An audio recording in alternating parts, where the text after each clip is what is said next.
अस्सलाम वालेकुम, welcome to my YouTube channel gain knowledge and my name is Farwa Zahid. तो the topics we are discussing today are minimax algorithm, alpha beta pruning. इस lecture के अंदर हम minmax algorithm को cover करेंगे, ठीक है। उसके एग्जांपल देखेंगे, उसके एडवांटेजेस डिसएडवांटेजेस क्या होते हैं, क्यों जरूरत पड़ी मिनमैक्स एल्गोरिदम की, वो चीज़ें कवर करेंगे। अल्फा बीटा प्रोनिंग का मैं नेक्स्ट पार्ट बनाऊंगी, जिस नेक्स्ट पार्ट में उसको समझाऊंगी, ठीक है। क्योंकि दोनों की एग्जांपल्स एक लेक्चर में कवर करना पॉसिबल नहीं है, बहुत बड़ी एग्जांपल्स होती हैं, वीडियो बड़ी हो जाएगी, ठीक। तो जो सेकंड पार्ट है वो अल्फा बीटा का होगा, ठीक। और अब हम देख लेते हैं कि what is min max algorithm. Min max algorithm is a recursive और backtracking algorithm which is used in decision making and game theory. Min max algorithm क्या है? बैक ट्रैकिंग एल्गोरिदम है। बैक ट्रैक मतलब backtracking, आपने maybe travel salesman, आपने problem solve की हो, ठीक है। बैक ट्रैकिंग होती है कि आप अगर नोड में आगे जा रहे हो, ठीक है, और अगर आपको वहां पे अपनी गोल नोड नहीं मिली है, या लेट्स सपोज आपको अपना आंसर नहीं मिला, तो आप दोबारा बैक ट्रैक करते हो, वापस पीछे जाते हो, बैक ट्रैकिंग करते हो, ठीक है। देन अगली नोट्स पे शिफ्ट करते हो। सही है। तो बैक ट्रैकिंग ये होती है कि आपको डिसीजन लेने के लिए बैक ट्रैकिंग की जरूरत पड़ती है, किसमें? मिन मैक्स एल्गोरिदम में, गेम में, या डिसीजन मेकिंग प्रॉब्लम्स के अंदर। It provides N optimal move for the player assuming that opponent is also playing optimally. अच्छा, ये क्या बता रहे हैं कि ये ऑप्टिमल मूव सिलेक्ट करते हैं अपने ऑप्टिमल आंसर को अचीव करने के लिए। ऑप्टिमल आंसर, अब ये सारी चीजें क्या है, मे बी अंग्रेजी बहुत मुश्किल लग रही होगी, समझ नहीं आ रही होगी क्या है। जब आप लोग एग्जांपल देखोगे ना, इससे मेन इसमें एग्जांपल है, इसकी कम्प्लेक्सिटी है, टाइम कम्प्लेक्सिटी कितनी होती है, ऑप्टिमल है या नहीं है, कंप्लीट है या नहीं है, कुछ पॉइंट्स है जो समझ पता होने चाहिए, जो कि एमसीक्यू पॉइंट ऑफ व्यू से पूछे जा सकते हैं, और एग्जांपल पता होना चाहिए। बाकी थ्योरी की इतनी जरूरत नहीं, बाकी थ्योरी बस आप लोगों को समझाने के लिए, बट ये थ्योरी जो है ना वो आपकी क्लियर हो जाएगी एग्जाम्पल से, ठीक है। तो अब वही कंटिन्यू है कि minmax algorithm is mostly use for game playing in AI, ठीक है। मिनमैक्स एल्गोरिदम जितनी भी एआई बेस्ड गेम्स होती हैं, जैसे for example tick tech to है, चेकर है, चेस है, गो है, जो भी गेम्स हैं, ठीक है। मुझे इतनी सारी पता नहीं है। ऑनलाइन गेम्स होती है, फाइटिंग गेम्स होती हैं, लेट्स सपोज, ठीक है। तो बहुत सारी ऐसी गेम होती है, या मेज गेम होती है, ठीक। मेज में भी पता हो, जिसमें आपके पास फॉर एग्जांपल एक फ्रूट होता है, एक साइड पे बीच में काफी सारे पार्ट्स होते हैं, और एक साइड पे लेट्स सपोज एक बंदा बनाया होगा, कहा होगा कि कौन सा पाथ है जहाँ से ये निकल के उस फ्रूट तक जाएगा, मेज गेम। तो आ, बहुत सारी गेम्स होती हैं जो कि एआई बेस्ड होती हैं, ठीक है, जहाँ पे एआई हमारे साथ खेल रहा होता है, ठीक है। 2 प्लेयर्स हो सकते हैं मेज गेम में, या तो एआई वाला पहुंचेगा या तो हम पहुंचेंगे, ये 2 तरीके हो सकते हैं, टाइमर लग जाएगा। तो ऐसी गेम्स बनाने के लिए आप क्या यूज करते हो? मिन मैक्स एल्गोरिदम यूज करते हो। This algorithm computes the mini max decision for the current state.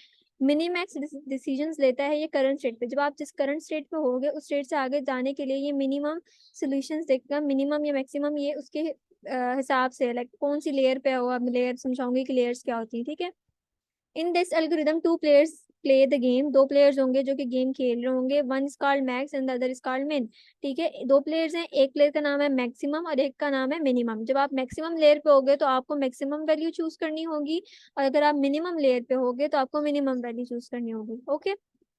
both the player fight it as the opponent player gets the minimum benefit while they get the maximum benefit।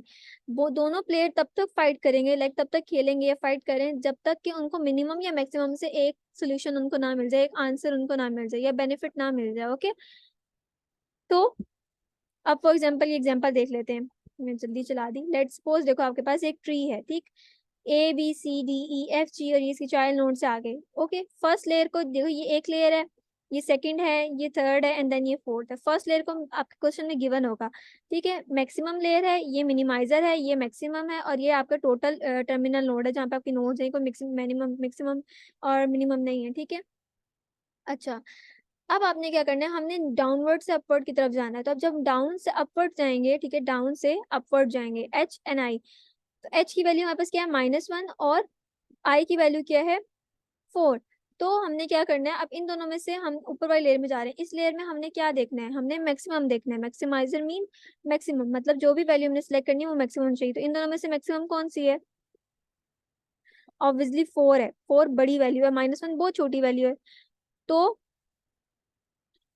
हमारे पास D की नई value क्या आ गई? 4, ठीक है। फिर इसी तरीके से हम यहाँ पे मूव किए, हमने मूव करके यहाँ पे देखा कि हमारे पास यहाँ पे कौन सी जो है वो मैक्सिमम, क्योंकि हम जब डी से ऊपर गए, देखो यहाँ से नीचे आए, HI में देखा कौन सा मिनिमम है, आई मिनिमम था, आई की वैल्यू हमने डी को असाइन कर दी। हम ऊपर गए, अब बी को तो कोई वैल्यू नहीं गई, ठीक है। तो हम बी के बाद दोबारा उसकी चाइल्ड नोड पे है, बी की चाइल्ड नोड पे जब हम आए ई पर, तो ई की चाइल्ड नोड्स में हमने देखा कि कौन सी मैक्सिमम वैल्यू है जो हम ई को देंगे, क्योंकि हम मैक्सिमम लेयर को देख रहे हैं। तो मैक्सिमम वैल्यू क्या है हमारे पास, 6 है। ठीक है, फिर हम दोबारा से ई से ऊपर बैक ट्रैक किया। हम इसमें देखो बैक ट्रैक कर रहे हैं, बैक पहले हम नीचे आए, फिर दोबारा से ऊपर बैक ट्रैक करके ऊपर जा रहे हैं। अब इसमें ये है कि इसमें एरोज नहीं लगते, अगर आप लगाना चाहो तो आप एरोज भी लगा सकते हो अपने क्वेश्चन को ब्रीफली एक्सप्लेन करने के, ताकि टीचर को पता चले कि आप किधर से मूव करते हैं और किधर से मूव करते हैं वापस जा रहे हो। ओके, तो आप एरोज लगा सकते हो, यहाँ से एरो लगाया, देन आप यहाँ पे गए, देन दोबारा एरो वापस लगाया, फिर आप इधर गए, इस तरह से। ठीक है, ओके। देन अब आपने देखा, अब आप कौन सी लेयर पे आ गए, बी पे, क्योंकि आप इससे ऊपर मूव कर रहे हो। बी को क्या, कौन सी वैल्यू चाहिए, मिनिमम वैल्यू चाहिए, क्योंकि वो मिनिमम लेयर पे है। ठीक है, तो मिनिमम वैल्यू चाहिए। अब 4 और 6 में से कौन सी मिनिमम है, 4 मिनिमम है। ठीक है, तो क्या होगा, बी को 4 मिल गया। अब इसी तरीके से हम ऊपर मूव किया, हम ऊपर मूव किया ए में। अब ए को तो हम वैल्यू दे नहीं सकते क्योंकि एक चाइल्ड तो उसका खाली है। ठीक है, सी में हम नीचे मूव किया, एफ पे है। एफ की चाइल्ड नोड्स में हमने देखा कौन सा हमारे पास मैक्सिमम है, क्यों, क्योंकि एफ को मैक्सिमम वैल्यू चाहिए, क्योंकि एफ हमारे पास मैक्सिमाइजर पे है, मैक्सिमाइजिंग लेयर पे है। ठीक है, तो एफ की हमारे पास जो मैक्सिमम वैल्यू है वो कौन सी होगी इसमें से, -3 या -5, ऑब्वियसली -3 होगी, क्योंकि -3 बड़ी वैल्यू है, -3 मैंने दे दी। अब एफ ऊपर गया, दोबारा से अपनी रूट नोड गया, कह लें कि पेरेंट नोड के पास गया।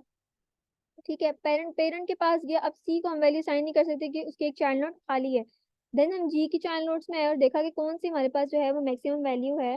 तो हमने देखा कि 7 हमारे पास मैक्सिमम वैल्यू है। अब हम दोबारा से ऊपर सी पे जा रहे हैं, which is on the minimiser, which is on the minimum layer. तो हमने मिनिमम वैल्यू चूज करनी है। तो अब -3, हम 7 में से मिनिमम कौन सा होगा, -3। ठीक है, अब -3, अब हमारे पास बी और सी की वैल्यू भी आ गई, तो इट्स मीन कि अब हम जो बैक ट्रैक करके ए पे जा सकते हैं, और ए कौन सी लेयर पे, मैक्सिमम लेयर पे है।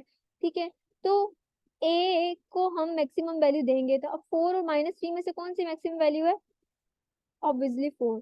तो आपका आंसर क्या आएगा, मैक्सिमम वैल्यू अगर आपसे पूछी जाए कि मैक्सिमम वैल्यू बताए इस ग्राफ में क्या आएगी, तो आप बताएंगे 4 इज द मैक्सिमम वैल्यू। ये ऑप्टिमल आंसर आपका क्या आया, 4 आपका आंसर आया। ओके, तो ये थी आपकी एग्जाम्पल।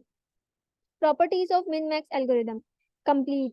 मिन मैक्स एल्गोरिदम इज कंप्लीट। ठीक है, मिन मैक्स एल्गोरिदम जो है वो आपका कंप्लीट एल्गोरिदम है। क्यों, क्योंकि देखो आपका ये सारी नोट्स को सर्च कर रहे हैं, कोई भी नोट यहाँ पे लेफ्ट रह गई है, नहीं रही, हमारी सारी नोट सर्च हुई हैं।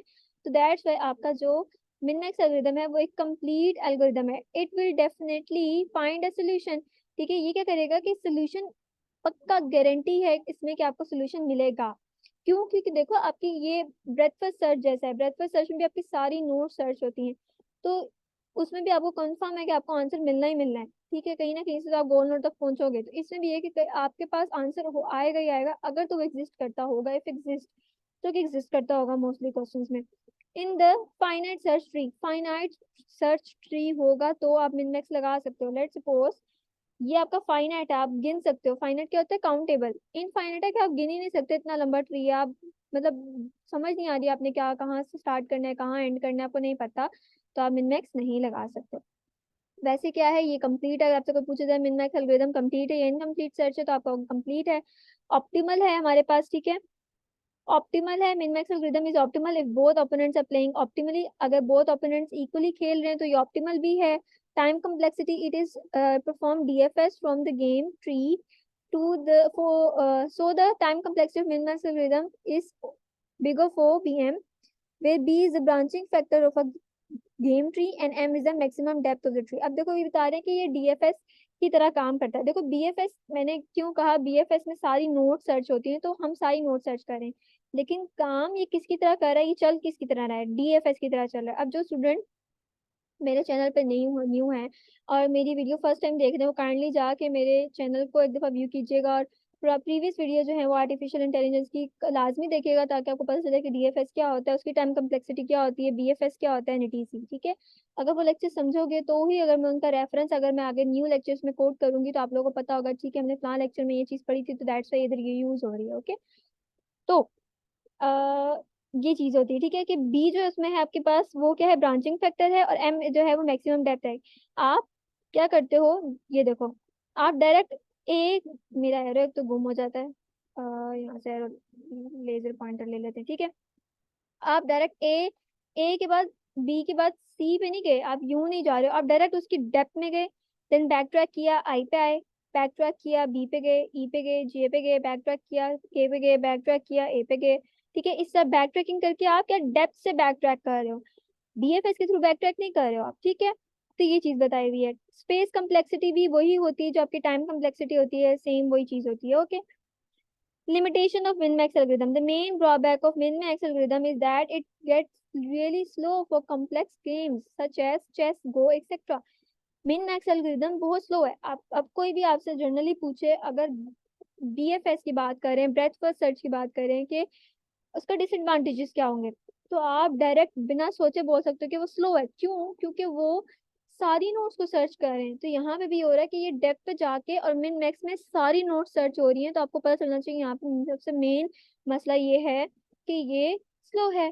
ठीक है, जब ये स्लो होगा तो ये एफिशिएंट नहीं है, तो आप ये भी बोल सकते हो कि it is not efficient, it is slow. ठीक है, तो अपने पास से भी आप लोग डिसएडवांटेजेस सिनेरियो को देख के निकाल सकते हो। तो मिन मैक्स एल्गोरिथम यही है। इसके बाद अल्फा बीटा स्टार्ट हो रही है, जो कि मैं नेक्स्ट लेक्चर में पढ़ाऊंगी। आज की हमारी वीडियो यहीं तक थी। अगर आपको मेरी वीडियो अच्छी लगी हो तो kindly like my video and subscribe my channel. Thank you so much.